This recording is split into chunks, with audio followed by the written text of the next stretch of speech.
الیاس علیہ السلام یہ بھی اللہ کے پیغمبر ہیں.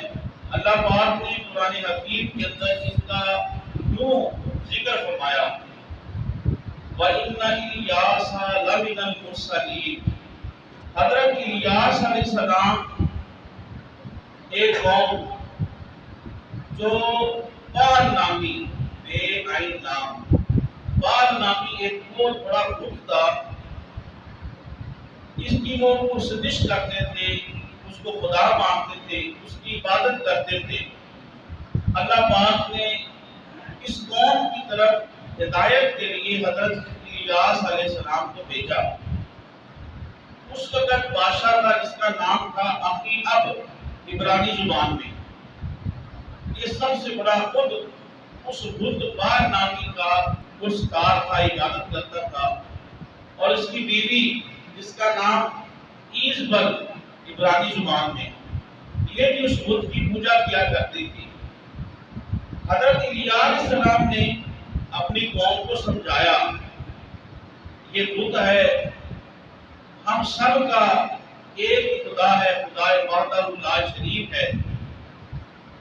لیکن وہ نہ مانے، بلکہ وہ حضرت الیاس علیہ السلام کی جان کے در پہ ہو گئے. بنی اسرائیل کے اندر جتنے بھی انبیاء آئے تو تمام بنی اسرائیل نے اس وقت پہلے پیر نبیوں کے ساتھ ایسے ہی کیا. ان کو سمجھاتے تھے تو ان کی جان کے دشمن ہو جاتے تھے. اسی طرح حضرت الیاس علیہ السلام کے بھی دشمن ہو گئے. آپ نے ایک غار کے اندر پناہ لی. حضرت الیاس علیہ السلام آپ کافی عرصے تک اس غار کے اندر پناہ گزیر رہے. پھر آپ نے اللہ کی بارگاہ میں بنی اسرائیل اس قوم کے لیے بددعا کی، یا اللہ ان کے اوپر 1 سالی کا عذاب مبتلا کر. چنانچہ وہ قوم جو بال نامی بت کی پوجا کرتی تھی وہ قحط کے اندر مبتلا ہو گئی. کم و بیش 3 سال تک کوئی بارش نہ ہوئی. جانور، انسان، چرند پرند پیاس سے مر رہے ہیں. حضرت الیاس علیہ السلام پھر نکل کے واپس آئے اور بادشاہ کو آ کے کہا کہ تم نے جو اپنے جھوٹے خدا جو بت ہے بال نامی اور اس کے جھوٹے نبی بنائے ہوئے ہیں، تم ایسے کرو، تم اپنے نبیوں کو جو جھوٹے بنائے ہوئے ہیں اور اپنے بتوں کو لے کے اپنی قوم کو جو بتوں کی پوجا کرتی ہے ایک میدان میں آ جاؤ. تم بھی قربانی کرو اللہ کی بارگاہ میں، میں بھی اللہ کی بارگاہ میں قربانی کرتا ہوں. تو جس کی قربانی قبول ہو گئی اس کا دین سچا ہوگا، وہ اپنے دعوے کے سچا ہوگا. واجب الاحترام یاد رکھیے، ہم سے پہلے جو سابقہ قومیں گزری ہیں وہ جب قربانی کرتی تھی وہ اپنی قربانی کا جانور اور گوشت اور وہ چیزیں ایک پہاڑ پہ رکھتے تھی. ایک سفید آگ آتی جس کی قربانی کے جانور اور چیز کو وہ سفید آگ کھا جاتی، سمجھا جاتا یہ مقبول ہے. اور جس کی پڑی رہتی یہ سمجھا جاتا کہ اللہ نے اسے قبول نہیں کیا. اب اندازہ کریں، ایک تو وہ چیز کھا نہیں سکتے تھے، اگر قبول بھی ہو جائے سفید آگ اللہ کی طرف سے آتی کھا جاتی وہ قربانی کی چیز کھا نہیں سکتے تھے. دوسرا، اگر جس کی قبول نہیں ہوتی وہ دنیا میں رسوا ہو جاتا. لیکن آج ہم پر، امت محمدیہ پر یہ اللہ کا بہت بڑا احسان ہے. ہم قربانی بھی کرتے ہیں لیکن اللہ ہمیں اس دنیا میں رسوا نہیں کرتا. اللہ سے ہم امید رکھتے ہیں اللہ اپنی رحمت سے ہماری قربانیوں کو قبول کر لے. اللہ اس دنیا میں رسوا نہیں کرتا، اس کی وجہ سے حضور صلی اللہ علیہ وسلم کو امتی ہونے کی وجہ سے. اور دوسرا، ہم قربانی کا جانور ذبح کرتے ہیں اللہ کی رضا کے لیے، لیکن ہم اس سے بے شمار فوائد حاصل کرتے ہیں. گوشت بھی کھاتے ہیں، اس کی گوشت اس کی چمڑی کو اپنے کاموں میں لاتے ہیں. مختصر یہ کہ آپ سابقہ نبیوں اور امت محمدیہ سابقہ امتوں کا موازنہ کریں، کمپیریزن کریں تو اللہ نے ہمارے اوپر بڑے فضل و کرم فرمائے ہیں. کیوں؟ کیا ہم کوئی بہت زیادہ نیک ہیں؟ وہ کون سا جرم ہے جو سابقہ نبیوں کی امتوں میں پایا جاتا تھا اور آج وہ ہمارے اندر من حیث القوم کو نہیں پایا جاتا؟ صرف وجہ یہ ہے کہ حضور صلی اللہ علیہ